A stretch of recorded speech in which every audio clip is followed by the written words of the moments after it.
Hi, my name is Valerie Herskowitz, and I'm the mom of a 33-year-old son with severe autism. It's very important that we let people know that this type of autism presents many challenges. For instance, when your child cannot talk and they have a hard time identifying body parts, and when they may not be in touch with pain, you never really know what hurts them, and you have to kind of guess or go by what you see, which is very, very frustrating. Additionally, my son has quite a lot of self-injurious behaviors, and it requires him to wear a helmet a lot of the time. And though he is able to take it off and hit himself in the head, so we have to be very careful and really diligent when we're with him, especially if he's in a bad mood. He also puts holes in walls, and so therefore when people say, oh, we should put him in some sort of a group home, one of the reasons that would never work is he would destroy property and he would be kicked out. There's other reasons as well. He does require oftentimes two people to be with him at a time. He also can be somewhat aggressive. He may grab your hair if you're a female or even a male, or he may whack you a bit if he's upset about something.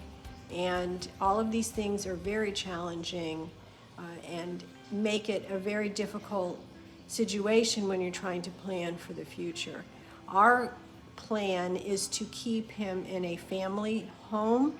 Hopefully, even if he is not living in that home, it would be, even if a family is not living in that home, he would be living with caregivers, but in a home that is owned by the family, so he can't get kicked out, basically.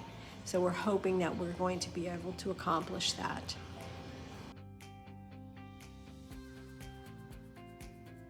Most of the time, people with severe autism have communication issues that are severe. In my son's case, for instance, he is nonverbal.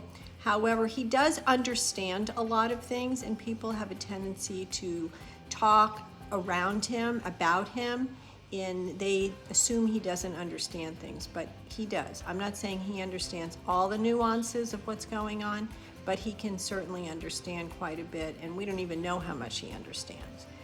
He does communicate with some signs and with picture communication, and also with a machine that's a talking machine. So we do have many ways of getting him to express his needs and wants, but that's about it. He's unable to really communicate the underlying things that he may be feeling, and that of course is very common with individuals who have severe autism.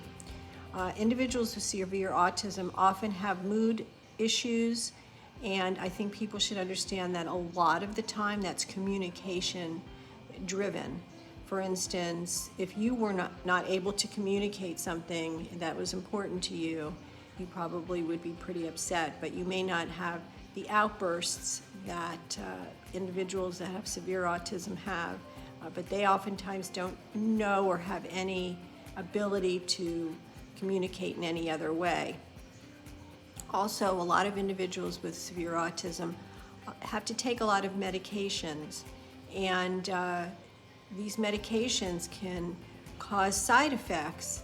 For instance, very sleepiness or shaking of the arms and hands, and even though it's awful to see it, you have to outweigh the benefits. If the benefits outweigh the negatives, then you have to go in that way. I've been asked to describe what I would see for his future as the perfect life. And what I'm envisioning is a family home that perhaps is near where my other son lives, so he can oversee his needs. But at the same time, my older son wouldn't live there, he would just need to oversee it. So in order for that to happen, we'd have to have round-the-clock caregiving, and we'd have to have a house manager who could take care of doing a lot of the administration, such as hiring and overseeing caregivers, doing paperwork, insurance, medication, all those kinds of things.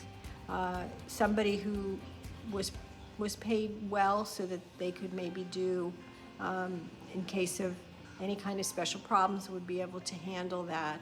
I'm not saying that I don't expect anything out of his brother, but I just don't want a life where his brother's going to have to do all that and then not be able to live his own life in some way.